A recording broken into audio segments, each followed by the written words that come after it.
They find that this region is free from contamination. They seek this rugged vegetation. They seek the absence of man's hand and clean rivers, a place with vegetation, fauna, everything. What people enjoy the most is the landscape, not seeing cables, not seeing roads, so many buildings, because the world has few places like this. In Coyhaique, one of the pioneering tourist companies was Pasarela Lodge. The lodge is the region's oldest. It's 25 years old. The family had a very large vision facing the future. They first built a bar, a dining hall, small bedrooms, and from there, day by day, this grew. With the large vision of the future, they went on investing and inviting many fishermen from several countries. Now Mirta Lagomarsino receives Ted Connors, who has been coming to fish in Patagonia for years. Chile is primo in terms of fishing, but not only the fishing, the people, and in addition to the people, the campo, the countryside. But maintaining these installations and those who work here is no easy task. Mirta had to invest years of hard work and a lot of money to achieve a surge in visiting tourists. The increase is impressive, higher and higher as far as tourists are concerned. They all talk about it, and every day I have more and more bookings. In the general Carrera Lake Basin, tourism is gradually assimilated as the region's main productive activity.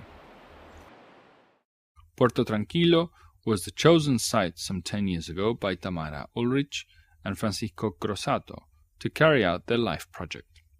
One is a lot freer here. One sees the children running in town. They go to the river and they're safe.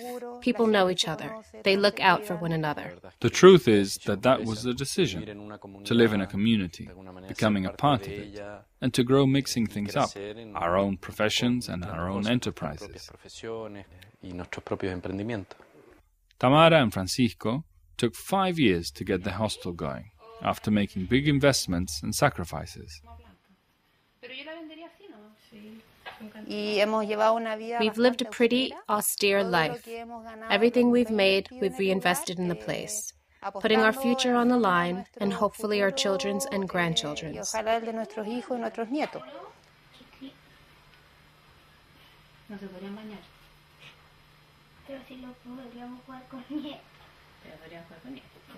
¿Qué noticias tienes de los chicos que están en el hielo, cambio? Venían en el mirador. Ya, ok. Ya, súper. ¿Y se ve San Valentín o está In addition tapado? to the hostel's activities, Francisco also offers guided tours to the Exploradores Glacier, where approaches can be made and ice walks.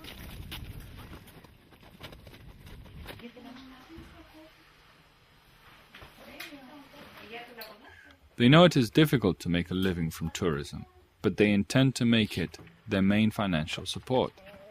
Meanwhile, the goal of offering their kids a life on the par of Patagonia's rhythm seems to have been achieved.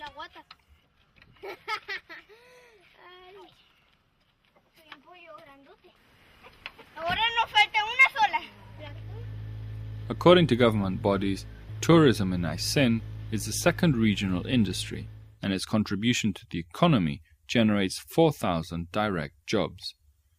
The growth of the region's tourism is the largest in all of Chile, accumulating close to 15% annually, and this is reflected in the vast number of investments the sector has received.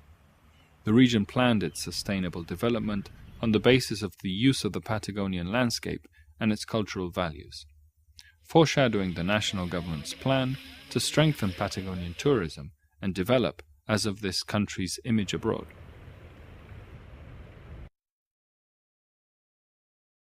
Our Aysén Reserve for Life development proposal is a development model on a human scale, by and for the region's people, and not with things that have been imposed from outside, things which have never been any good for those of us who live in these spots of the world. The idea is to make use of the region's exceptional environmental and cultural qualities for that kind of development, but to put them to use, to manage them properly, not to destroy them. Aysen's development could be cut short if the landscape is violently transformed with the dams and the power line. The tourist entrepreneurs know they would pay a high cost for this fearful project. The moment this is installed, the impact will be very big, and this will be the end of tourism here. So I'm categorical. The day the dams settle here, which hopefully will never happen, the tourist aspect of Aysen falls through. Our wildlife is our financial resource. If we don't look after our wildlife, we run out of business. The company, Transelec, expects to minimize the opinion of the Patagonian residents, saying that those who have towers on their property will be compensated, thereby denying the profound impact their high-tension towers would produce on the landscape and the loss in scenic value. The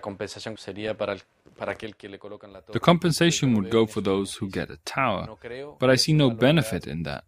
I don't see how that could pay for everything else one has done. Perhaps it might be seen as beneficial to some entrepreneur or other, being paid for having a tower in their yard, their garden or plot of land. But clearly their neighbor half a mile away, 50 yards further out, will not be compensated, and they will simply have to look at the same tower without any compensation whatsoever. How far away can a 75-yard tower be seen? We're talking about 35 floors, a 30-floor high construction. The tourist business people, as well as the rest of their neighbors, know perfectly well that Transelec's power line will strongly depreciate the value of their land, rendering their enterprises void. In the meetings we hold with other entrepreneurs in the same business, everyone agrees on this. We cannot accept those dams because it is going to affect absolutely all of us. Destroying Palena and Aysen's future development could be a byproduct resulting from the power lines, but the very same geography that attracts the tourists would be the line's worst enemy. It will be crossing practically 100 rivers.